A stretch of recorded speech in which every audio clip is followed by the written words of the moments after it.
Hello, this is Mr. Chabry, and I have another narrated Pokemon battle for you. So this is a battle against the Killer Nacho. He's a YouTuber that I watch pretty consistently here on YouTube. So after this video, if you want, go ahead, go give him some love. I'm going to put the link to his YouTube in the description. He does a lot of narrated battles as well. So this is going to be an OU battle, and looking at my opponent's team, of course, Greninja is probably the scariest thing, but also that Ditto. Ditto could be a problem if I'm not careful. Right off the bat, my opponent's going to lead off with the Greninja, and I'm going to lead off with my Zapdos. And I'm actually going to stay in because I know my Zapdos is actually a bulkier variant. So I'm just going to stay in and go for the Discharge, as that is enough to take out the Greninja. Of course, that was kind of a risk because if it was a Sashed Greninja, that would be a problem. Or if it got a crit or a freeze, and it would have been able to become Ash-Greninja. But that first turn risky play paid off for us, and now this Gardevoir is here. And Gardevoir is kind of a threat. It's probably going to be Mega Gardevoir. I'm going to swap out because I think Zapdos is still pretty good. Of course, I do have Roost on it, so I could heal myself back up later on. And I'm going to go into Ferrothorn because I'm thinking Ferrothorn might be the only Pokemon I have that can take like a Psychic or a Moonblast from this thing, as instead my opponent's going to go for the Focus Blast. So my opponent predicted that very well. Of course, looking at my team, I don't really think I need Ferrothorn. Of course, I do have Kartana, and that has the exact same typing. They do have different modes of play, so I'm just going to let Ferrothorn go down here. Of course, the Focus Blast could miss, and I could get a hit on this Gardevoir, but unfortunately for us, we are going to lose our Ferrothorn. I mean, honestly, that wasn't that big of a loss because I do have Kartana, and Kartana is actually a better grass steel type in my mind because it can actually threaten my opponent's team.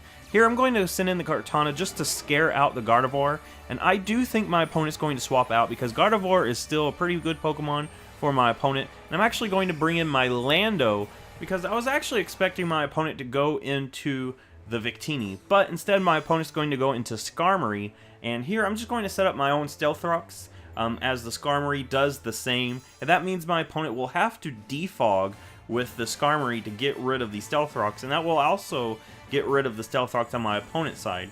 Here, since my Landorus is faster, I'm just going to go for a Hidden Power to break the Sturdy, and of course this thing will go for defog now, but I can easily just set up Stealth Rocks again. And that's actually what I'm going to do. I broke the Sturdy. Of course, this thing could easily Roost or just get leftover recovery and be back at full health. But I think getting the Stealth Rocks in here is very important. So that's what I'm going to do. Get the Stealth Rocks back up. And this is actually a bulky Landorus set. So you're going to see Landorus actually take a Brave Bird pretty decently. We do have leftovers on this Landorus since it is a bulkier set. And the Skarmory is going to get some leftover recovery, but we do have Stealth Rocks on the field, so that means the Skarmory will more than likely go for a defog here. And what I want to do is U-turn out, that way I can bring in something to threaten this Skarmory. And what I'm going to do here is actually bring in my Zapdos. There is no Stealth Rocks on my side of the field, so I feel pretty confident in bringing Zapdos in, and I can easily get a Roost off right here, because I do not think my opponent's going to stay in with Skarmory. I think my opponent will actually swap out to preserve the Skarmory because it's a pretty good Pokemon here. It walls my Kartana really strongly. Looking at it, yes, that does wall my Kartana very well. So I'm pretty sure my opponent will make sure that thing does not get taken out. Here, I'm going to Roost, get all of this nice health back.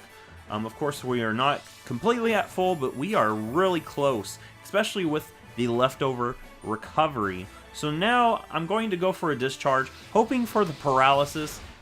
Looking at this Gardevoir, I'm thinking that's honestly the only thing I can really do. I don't really want to swap into anything, just because Ferrothorn was probably my best sack against this thing, and I've already sacked it off.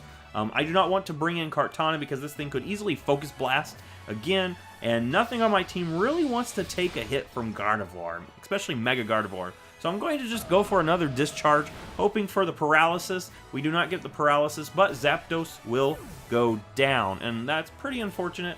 Zapdos would have been a very good Pokemon in this, but we have to let something go down. And now I'm going to bring in my Kartana. I need to scare out this thing because it's gotten some Calm Minds up, and I'm just going to go for a Smart Strike, just in case my opponent predicts me to go back into Lando. I'm going to just go for the Smart Strike there. And now this thing's going to get some leftover recovery, and this thing could easily roost on me, but I have to swap into something because Kartana's not doing anything to this. Going to go into my Lando, and with the Intimidate, this thing will not be doing that much damage to my Lando. Of course, it's going to go for the Stealth Rocks, and I can set up my own Stealth Rocks and force this thing to defog once again, so that's what I'm going to do. I want to keep my rocks on the field and try to make my opponent have to defog his own rocks away. But now he's actually going to swap out the Skarmory and bring in the Salamence. And since there are no rocks on my opponent's side of the field, that kind of makes this a little bit tougher for me. I'm going to go ahead and get those Stealth Rocks up. But yeah, this thing just got in here with no Stealth Rocks. It has no damage now. And this thing is kind of scary. It just intimidated my Landorus. And I'm not going to swap out. I do not want this thing getting free Dragon Dances. So I'm going to just go for my Hidden Power Ice. I'm not letting this thing get a free Dragon Dance. So that's what I'm going to do. Just hit it with a Hidden Power Ice. And that does some really nice damage. It brings it down below half. But the thing is, this thing is still a pretty big threat. I'm still kind of scared of it. And it's going to go for a Dragon Claw. And luckily for me, it doesn't get the crit. It does have the Life Orb. But that doesn't really matter because the Salamence will go down to the next Hidden Power Ice. So that works out very nicely. We got rid of this big threat that was trying to set up on us. And Landorus is still looking pretty decent. Of course, it's taken a lot of damage. And that means Skarmory would probably 1v1 my Landorus now. And that's not really that great. I'm going to U-turn out because I'm pretty sure the Skarmory wants to go for a defog. And I want to make sure I have something in here to threaten it out. So I'm going to go back into my Greninja. Of course, this thing is my Ash-Greninja. And it's going to just go ahead, go for the defog. This Greninja actually has the choice specs. So that means it's going to hit really hard. And if I can get it into Ash-Greninja, it's going to be a destructive force. So now my opponent's going to preserve the Skarmory. Of course, it has Stealth Rocks and defog. It's pretty useful for my opponent. So that's why he really wants to preserve that Skarmory. And he's going to send out the Ditto. So that way he's going to be able to know what I'm packing on my Greninja. And I'm just going to fire off a Hydro Pump. And we do about half. So that's looking very good for me. This Greninja can easily, once I become Ash-Greninja, go through my opponent's team and do a lot of damage. Here I'm actually going to swap out my Greninja because I do not want to risk Hydro Pump missing. And I'm going to go into Kartana because I know my Ash-Greninja set, it doesn't have anything that can touch Kartana. So now my opponent's going to swap into the Skarmory, and I probably should have just went for Smart Strike, but it didn't really matter because neither of those moves are going to do much to Skarmory at all. The reason I didn't swap out there was because I did not want to do a risky swap and let Landorus come in and get taken out by a Gardevoir. So that's why I went ahead and just went for an attacking move to get some sort of damage onto Gardevoir. Here I'm going to go into Landorus, and Landorus is looking very low on health. We're going to get that Intimidate, so that's going to help Landorus with survivability here. So we're going to take a Brave Bird. It doesn't really do that much. We do have the leftovers, and I'm not going to swap out here. I'm going to try to get as much damage on the Skarmory with my Landorus as I can, because I do not want this thing to get back to the Sturdy. I'm going to set up my Stealth Rocks again, as now the Skarmory is going to go for the Roost, and it's going to get all that health back that it lost to the Brave Bird. But what I'm going to do is just keep Hidden Power Icing it. I do not want it to get completely to full health because I need some sort of damage on this thing. That way it won't have its Sturdy ability, and when it comes down to it, we can take it out. So this thing's going to go for another Defog, and it's going to get rid of the Stealth Rocks. and that just means that I'm going to go for Stealth Rocks again. I want to have the rocks on the field because I think that's pretty important for me. I think Landorus, once it goes down, if it has Stealth Rocks on the field, it has done its job. So now my opponent's going to swap out the Skarmory and go into the Gardevoir, maybe expecting Hidden Power Ice, maybe expecting me to go for the Stealth Rocks. My opponent's wanting to go more on the offensive here and get some sort of damage on my team. But I'm not going to swap out my Landorus. I'm going to let Landorus go down here. It's basically done its job because it has Stealth Rocks on the field.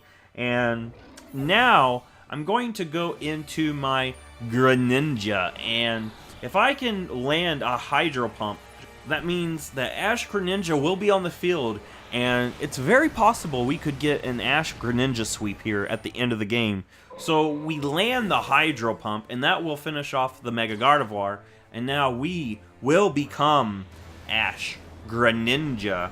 So Ash-Greninja is here on the field. It is ready to get some damage on my opponent's side. Of course, I am locked into Hydro Pump. So if I miss any Hydro Pumps, it's just going to make it that much harder for me. Of course, my opponent does have this Ditto, the Choice Scarf Ditto, so this thing is probably going to try to hit me with a Hydro Pump. But luckily, my opponent misses, and we connect with our own Hydro Pump. So I think this turn right here was a really good turn because my last two Pokemon are actually physical attackers. My opponent still has the Skarmory, and I think it would be really hard for Mega Lopunny or Kartana to take out the Skarmory.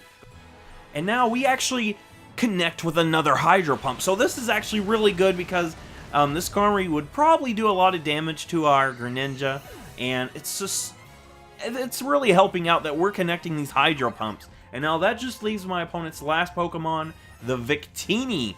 And Victini takes some Stealth Rock damage. We go for another Hydro Pump, and we connect. So I think those Hydro Pumps connecting is really what gave us the victory, because near the end, my opponent still could have taken it. My opponent had the Skarmory, and I had two physical attackers. They weren't going to be doing much to that Skarmory, not my Mega Lopunny or my Kartana. So if you like this, give it a thumbs up, subscribe, and I will see you in the next Pokemon video.